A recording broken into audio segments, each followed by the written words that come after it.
KGAB. 8:34 is the time. 67 degrees and hazy. Well, actually, kind of dark, grayish skies. Does it smell like smoke out there, Emily? Yes, it does, sir. Yeah, okay. That's why I kind of figured it was coming from all the way out there. It's AM 650 KGAB Radio. You can also join us at KGAB.com. And for those who are watching our Facebook stream here, hi, how you doing? That's Emily sitting in front of you right there in front of the camera. My name is Glenn Woods. Phone number to get involved, easy to do, 632-6500. And if you're outside of Wyoming, we don't really care because this is Laramie County Commission. So I don't know why you'd want to be involved in this one. This is not, Emily, the first time that you've run for this office or been in this office. You're coming back again. Why is that? Yes, sir. It's not my first rodeo, but I wanted to give the red, white, and blue patriots that live in Laramie County an opportunity to vote for a constitutional, common sense Republican that has served this community, and I believe I've served it well. Okay. Now, if you're running again after you've been out for a while, then I would assume that you've got a couple of problems with the current county commission. So let's rattle off a list here of what inspired you to run this time around. Yeah, I started asking the county clerk to give me a comparison of what the personnel cost comparison from 2010 to 2018. And I'm telling you, folks, you have to put your seatbelt on to see the increases were around $8 million. So the personnel cost has risen so much that you have to look at that and say that is pretty close to big government. And I really take a look at the elected officials' pay increasing 36% over those 8 years. We have some of the greatest employees in Laramie County, and I've always stood and agreed that they should have a cost of living raise. But when it comes to studies that I voted against, because they knew the answers already that we needed to increase their pay for the employees, they do that 1 year to a 3 to 5% sliding scale. They ended up giving them a 2% bonus on top of that across the board. But it was the elected officials that the next following year increased their pay by 20%. So they gave themselves a raise. Yes. Basically. Okay. Did they also increase the size of government during that time? Yeah, I believe the employees, back in the day, 2010, around 395 employees, we're pushing 420, 425 now, and maybe a different department came on board or not, but it is the elected official pay and it's the travel costs too. The reason I had 100% record being on the dais in those 2 years that I served is because I didn't go to Washington, Texas, and Alaska on the people's money. Why are they going to these places on the people's money? They have to answer for themselves. I chose to stay home and have a 100% record on the dais and vote on the issues that mattered most to Laramie County residents. I think that we can get a fiscal true conservative in there. There's a couple things I'm going to do, and that's protect people by the law. That is the supreme law of the land. Dust off that Constitution and apply it wherever possible. Make all my decisions that follow that Constitution. Plus, I'm going to be a hawk on spending, and I've been doing that when the time I was in there, and I'm ready to get back in there and trim down some of this personnel cost that's going to elected officials. Okay, Emily's my guest. He's running for county commissioner here in Laramie County, Wyoming. If you have any questions, 632-6500 is the phone number. Those are the budget issues, but there's got to be a list beyond that of things that have been eating at your crawl this entire time. Yes, I've always been one, and I've lived here 30 years. I've always had the same phone number, 307-640-4248. I'm the type of commissioner that is connected with the people, and I want to be a friend to people on that board and be a constituent's friend and look for ways to save the taxpayers' money. Okay. Now let's boil down to save how. Are there certain cuts that you would make over what's being done right now? Well, I've signed the no new tax pledge. We copied it from the governor's no new tax and no new fees pledge. And it lies within the 6-penny sales tax projects being so many that they had to go to a special election, which also costs the taxpayers money. I think some sort of rule should go in that we put it on general elections only, and we only have enough six-penny sales tax projects that they're collected within a 3-year period, giving the taxpayers a 5% relief cut, if you may. And it's not a revenue problem, Glenn. $3.2 million collected each month at six-penny, and it's $2.8 million collected at 5%. What about going a la carte also? Because the last time they tried to bundle certain issues together, you don't want to vote against the fire station, but that, of course, is bundled in with a few things that I wouldn't really want to vote for. That's why of course, as you know, some items went down that should have passed. Go to the head of the class, Glenn. That's exactly why the next statement I want to make is a solution to some things. We talk about the penny plan for the national debt, and we're in so much national debt, someday you're going to get a tax return and it's going to bounce. So for Laramie County, we should go to a 2-penny plan and try to save money instead of spend it. That means $2 every 100 we put back in a savings account. And we put, for the small towns and community, the infrastructure they need, we just pay cash for it. And we quit putting so many projects on the backs of the taxpayers. So I'm proposing that we do a 2-penny plan instead of not saving at all for those smaller communities. Again, too many tax projects, too many once. I mean, and they sometimes take away from the needs. I'll also state this: for the last 30 years, I've never voted for a higher tax or any 6-penny projects. I feel as commissioner I shouldn't be a cheerleader for any of them. Right. I want people to know I'm conservative. Well, now, this is when we get back, and you and I have talked about this a lot. What is the proper role of government? So what is the proper role of a county commission? Because sometimes I think those lines get blurred between what is the private sector supposed to be doing and what's the county commission supposed to be doing. Well, you go to the founders, they had private sector solutions for every spending problem out there. Plus, the role of government is to protect your liberties, your freedoms, and your pursuit of happiness, period. But let's take our current county commission that we have here. Are they doing anything that you see as not the proper role of government that we should shut down? Absolute. I'm not for subsidies or I'm against all. I kind of agree with you. Maybe we're meeting too much to do too much damage to the taxpayers.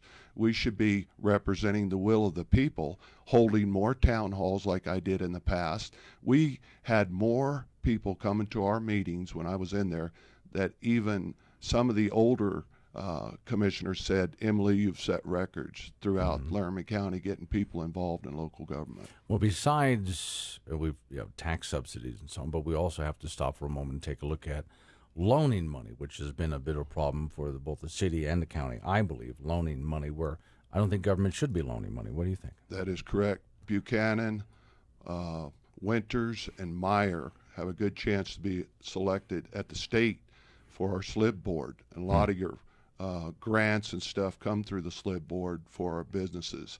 So I'm looking forward to this election for more reasons than just at the local level, but at our state level. Okay, let's head over to the phone and see who's on it. This is Glenn. Who's with us? What's your question? Good morning, Glenn. Eric here. Good Yes, morning, sir. Emily.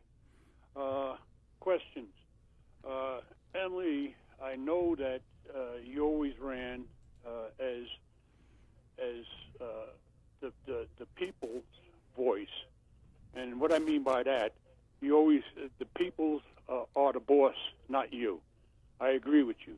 But if you get into office, what can you do about this system that they have now, that if you want to speak before the county commissioners, you have to write in your question and sign your name to it, then you can get up and speak, which I think is absolutely ludicrous.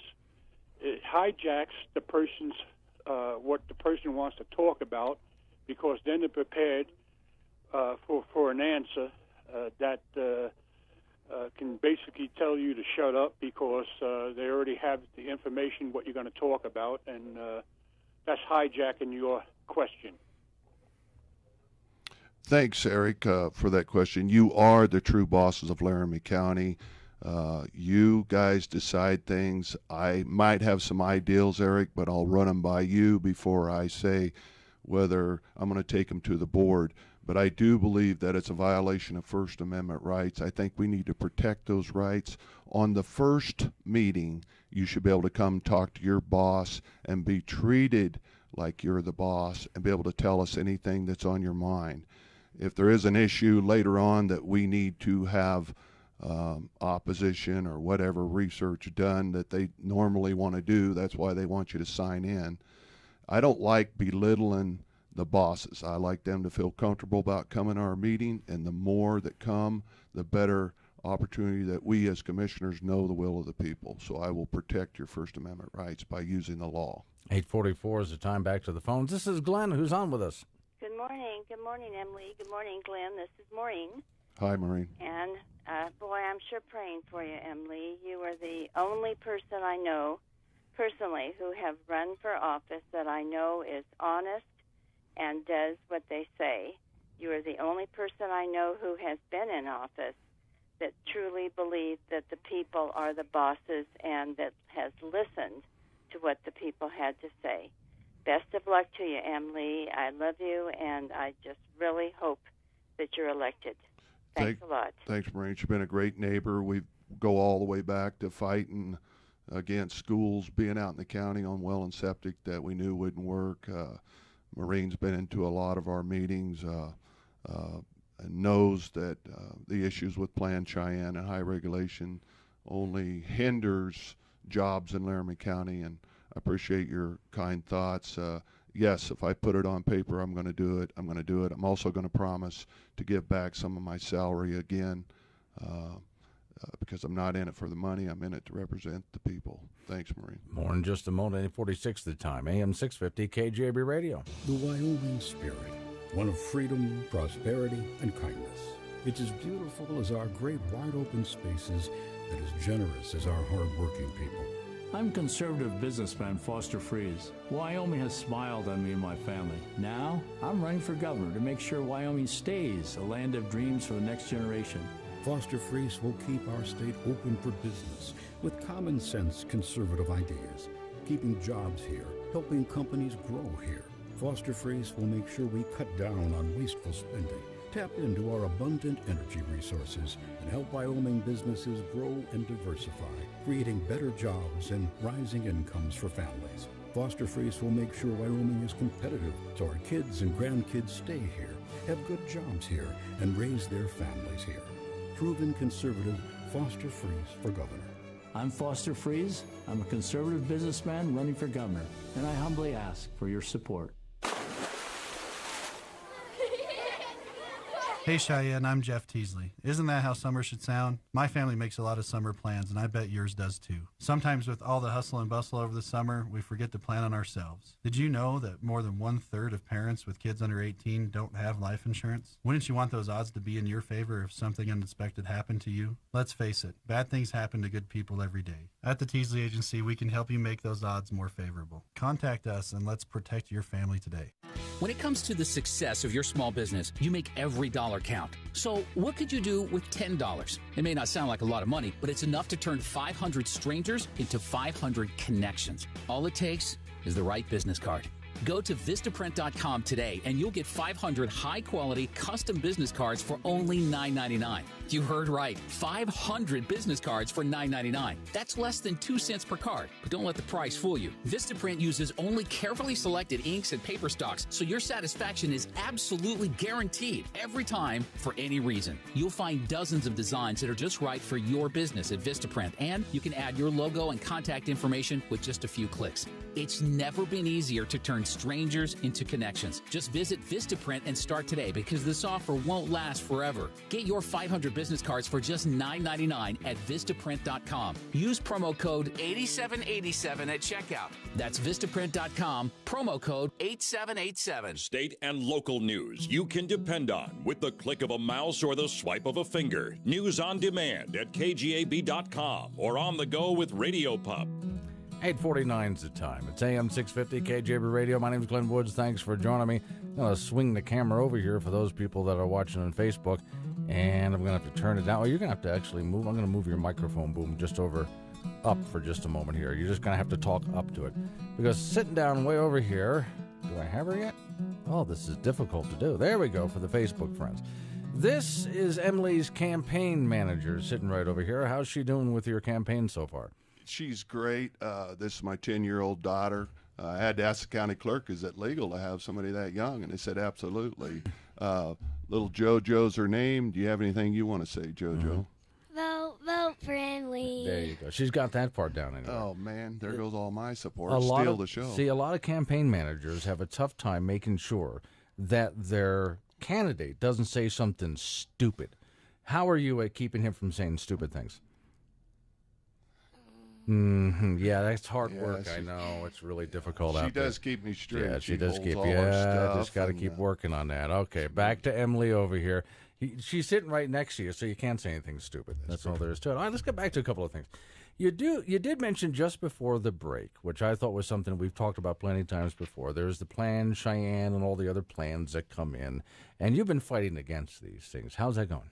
Well, it's the same old story. You just keep getting a version of it here or there.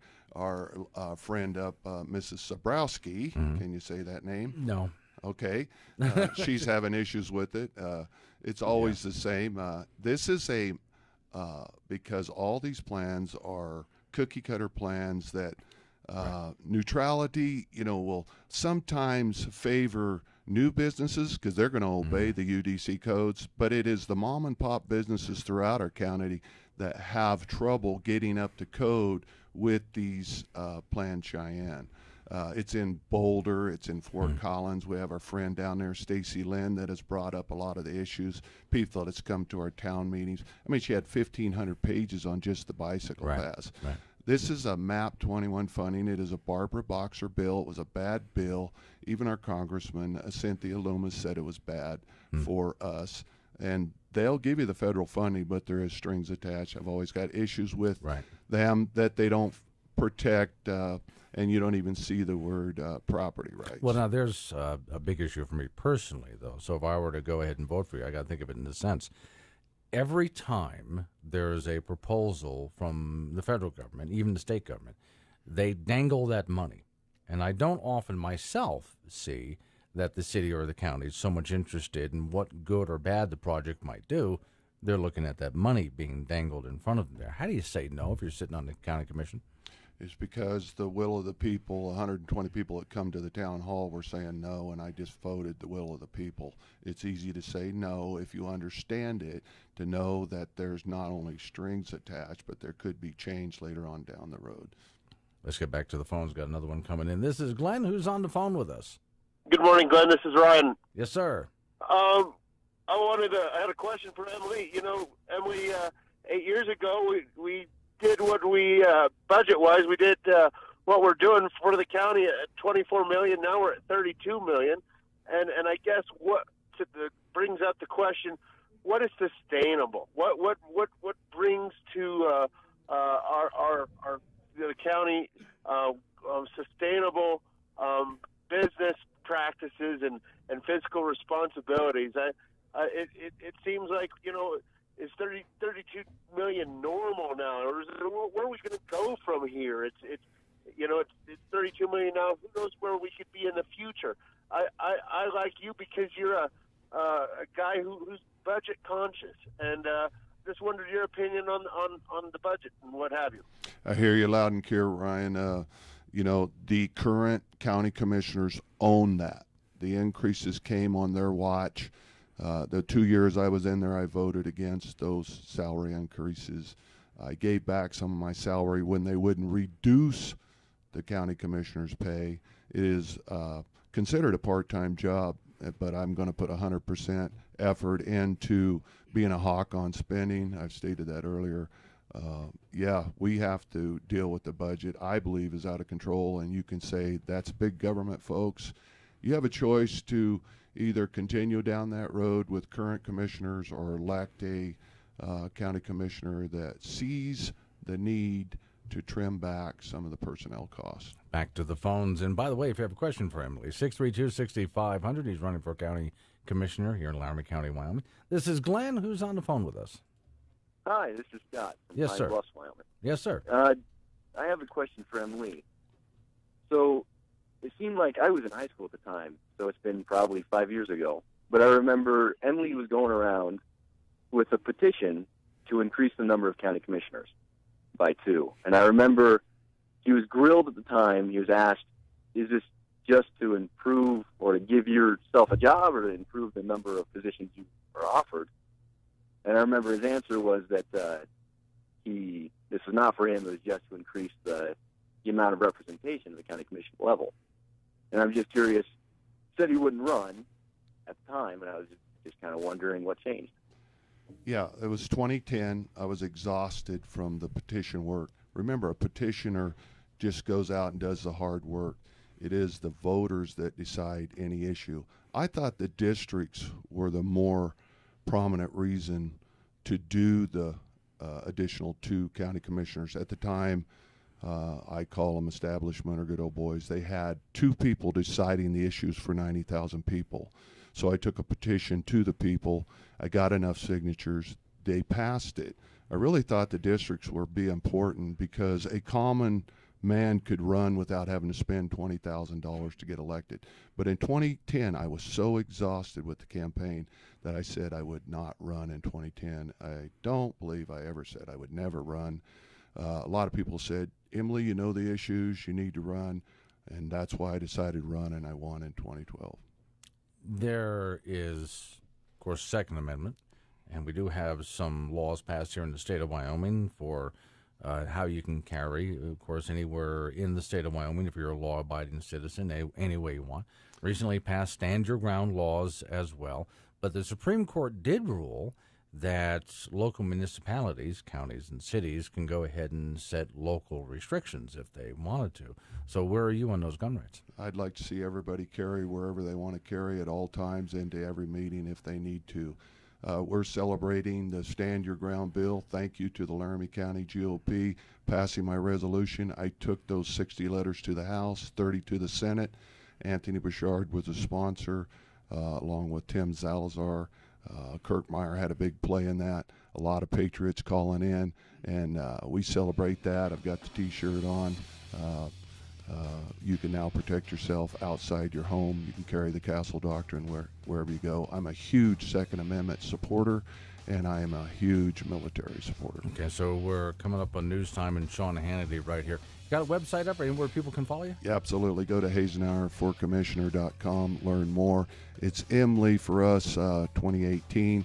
Remember, you can always call 307-640-4248. I can send you articles or I can send you documents of the county clerk's chart to read it for yourself. Thanks, everyone. Emily, thanks for coming in. I appreciate it. It's AM 650 KGAB Radio or KGAB.com, where you can find us online. And this interview that we've just done here will be up on not just Facebook permanently, but also Doug will write up a story. We'll put it up as a YouTube video as well.